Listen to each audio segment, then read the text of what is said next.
Colonel with the U.S. Air Force Reserves. Is that correct? Correct. Okay.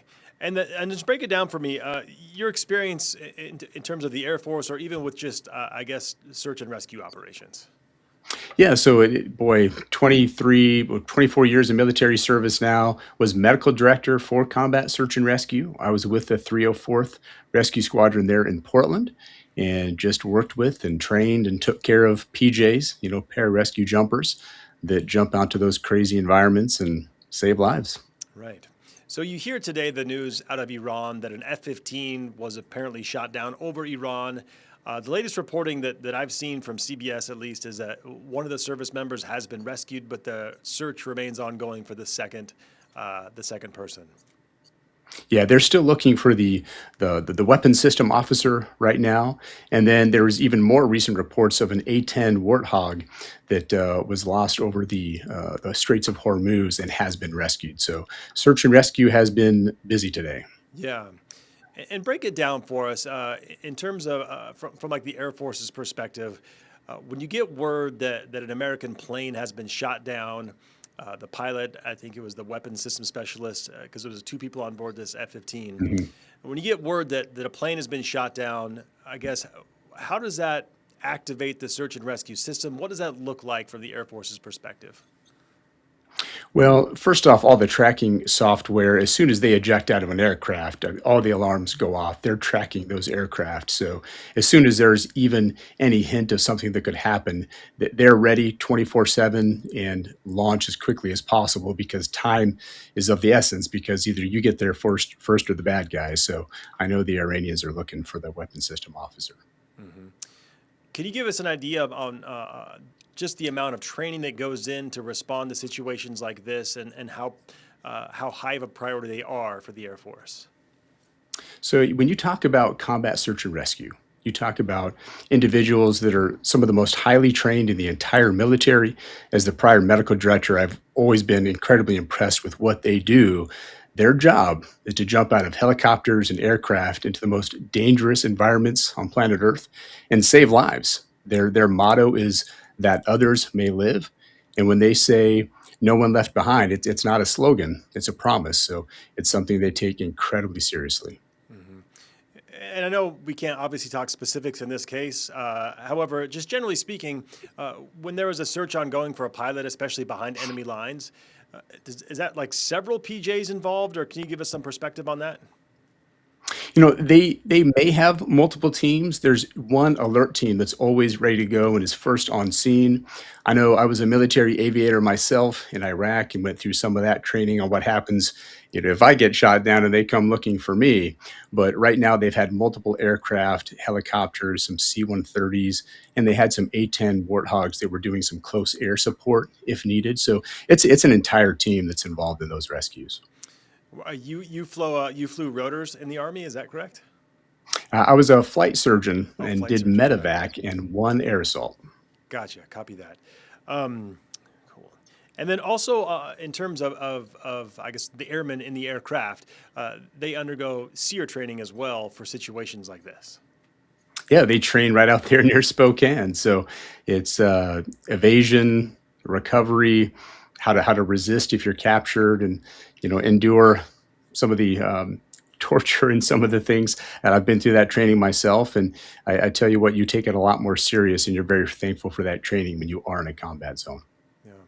I just wonder your like kind of human reaction to the news today when you heard word that an aircraft was shot down and there was a search for the people on board that aircraft. Well, my heart goes out to that the air crew member and their family. Having flown combat missions, I know what that's like.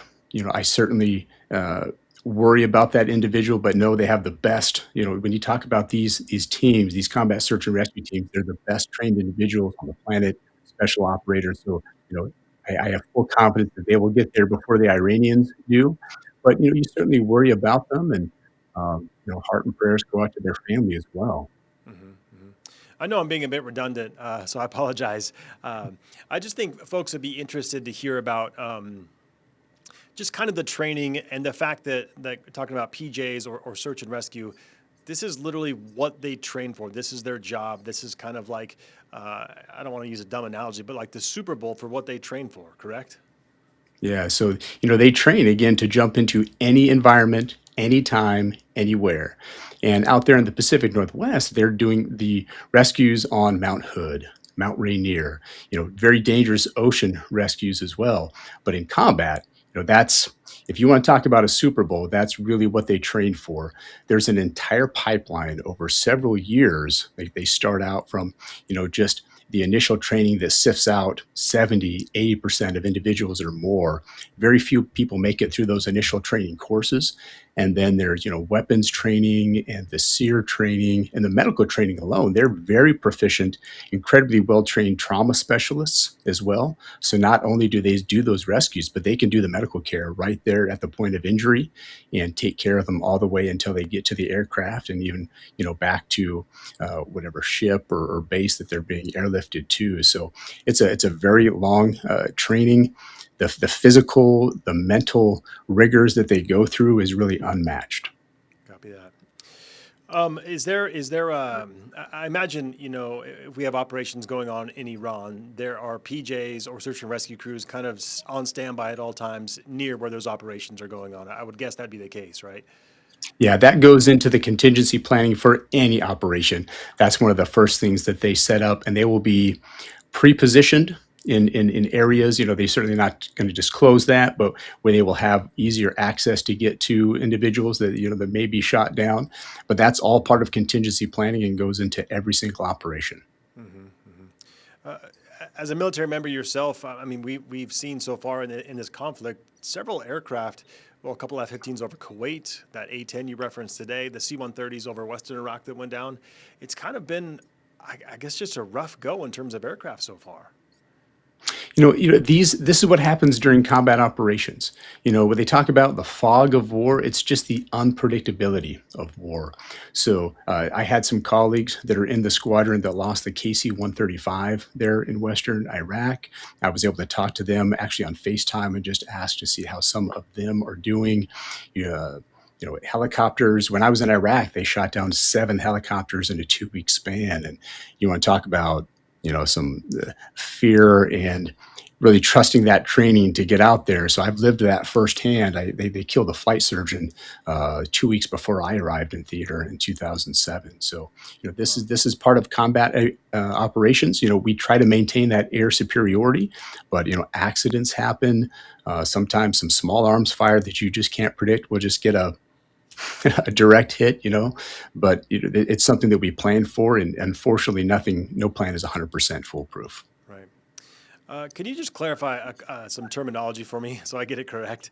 We're Yeah. talking about Air Force Search and Rescue and then the PJs. So the PJs would be a part of the Air Force Search and Rescue. Is that correct? Correct. Yeah. So you've got the helicopter crew themselves, the pilots, the crew chief, and then the PJ. So those are your pararescue jumpers. So these are like the specialized special operation medics and rescue men that they're jumping out of the helicopter. And when you just put it into terms that people can understand, when things are going crazy and everyone else is trying to get out, this is the team heading in. So this is the most dangerous mission in the entire military, and they take tremendous pride in doing that. My goodness. And then again, a little redundant here, but I would assume that when an aircraft is shot down, that the pilot might be able to make some communications to indicate that's happening. If they aren't, there are systems in place to where they eject. It notifies people at base, correct? Yeah, I mean, that'll be part of the communications. Certainly if they have time to communicate that before they eject out of the aircraft, but either before or just after all the alarm bells go off and they know immediately when something like that happens. Yeah, so walk us through the process. When this happens, how does it look on the back end from the rescuer's perspective? Well, first off, they have to get the location, and it's some of that's going to be classified how they communicate that, but they know exactly where they've gone down. They have kind of geolocation and some tracking software and beacons that pilots have on their person, so they know exactly where they're at. Now, at times in very mountainous terrain, which is where these air crew went down, it cannot be 100% accurate. So a lot of times there is some search. When they say combat search and rescue, there's a lot of searching there just in mountainous terrain. Those beacons and geolocators are not always 100% accurate. They know a general location, and then it's just a race to find that individual before the bad guys do. And there's a lot of training that goes into that. We have close air support from your A-10. You've got some fixed wing aircraft, and they're just flying support, and it's the helicopters that are actively closer to the ground. The pilots are trained on how to signal. They've got their own personal radio that has scrambled communications. There's a lot that goes into that, but it's really a race. So if you were to like maybe I don't know, try to reassure the folks back home who are concerned about this particular airman who's still outstanding as far as we know, I guess what would you reiterate to them in terms of the people out there looking for him? Boy, there is no other team on planet Earth trained better than these combat search and rescue teams. So, the more time that goes on, it gets a little bit more concerning. But at the end of the day, there's a mission. They will not leave that individual behind, and that's part of that ethos. When I said again, no one left behind, it's not a slogan. That's a promise. Mm-hmm. Colonel, I think you answered all my questions for me. But again, talking about kind of guess your expertise in this field, you were with Combat Search and Rescue for how many years did you say? I was 2 years there in Portland. Okay, cool. And then I also served as a flight surgeon. Yeah, I've been a flight surgeon for 20 plus years. So aerospace medicine and in rotor wing aircraft in the Army as well. So. Dang. One of my good friends just retired from the Air Force, but he was first an F-16 pilot, then an F-15 pilot. So I was thinking about him today. Yeah, he had to medically retire because the helmet he wore like messed up his neck over time. So tons of neck issues with just pulling that amount of G's. Have you ever seen the movie Spies Like Us? A long time ago, yes. Oh, Dan Aykroyd, when they put him through the centrifuge training. Yeah. I have done that. I have pulled 9 G's. Jeez. And it is brutal. When Yeah. you look at what these pilots are expected to do, pulling 9 Gs with weapon systems, flying a multi-million-dollar aircraft, and I was in there just trying to stay awake and conscious. So Right. It really puts it into perspective. But it's brutal on the body. And then just in terms of the aircraft, the F-15, I think was this an E model or D model? It was a two-seater. Yeah, F-15E. Yeah, F-15E. So, a 2-seater, meaning there was a pilot and the weapons system officer. They call them WISOs. Yeah. And the weapons system officer is the one they're still looking for. Correct. Gotcha. Well, Colonel, I really appreciate your time. Thank you so much for taking time out of your day to speak with us. I'm going to try to get a clip of our conversation turned around for our news tonight. Awesome. Thank you very much. Hey, and if you have time, if you can send me the clip or at least somewhere I can download it, always appreciate it. For sure. All right. Awesome, Mark. Thank you, sir. Hey, take care.